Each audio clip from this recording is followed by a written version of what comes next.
आमचे सर्व मुस्लिम बांधव संतोषांना देशमुख सोमनाथ सूर्यवंशी सांगोला शहर आणि तालुक्यातील तमाम मुस्लिम बांधवांच्या वतीनं आम्ही या घटनेचा जाहीर निषेध करतो आणि रमजान हा दुआ पवित्र होण्याचा महिना आहे। आम्ही सर्वजण प्रार्थना करू आणि स्वर्गीय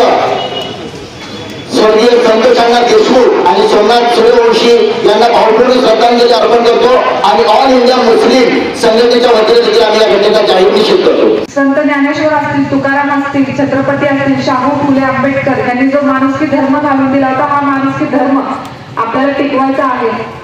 आज आपल्या इथे जी लोकसंख्या आपण जेवढे जमलो आहोत त्याच्यात खरं खूप मोठ्या संख्येने सगळ्या महाराष्ट्रभर संख्या जमायला पाहिजे आणि त्या माणसांना ज्यांनी हे कृत्य केले त्यांना फाशी झालीच पाहिजे। ज्यांच्या आधारावर हा गुंड या माझ्या बाबाची निर्भय हत्या करतो, अगदी माणुसकीला काळीमा पत्राने मृत्यूनंतर वेळ संपलं जातं मित्रांनो, पण मृत्यूनंतर सुद्धा या नरधर्माने या क्रूर धर्माने त्यांच्या शरीरावर त्यांच्या तोंडावर लघुशंका केली।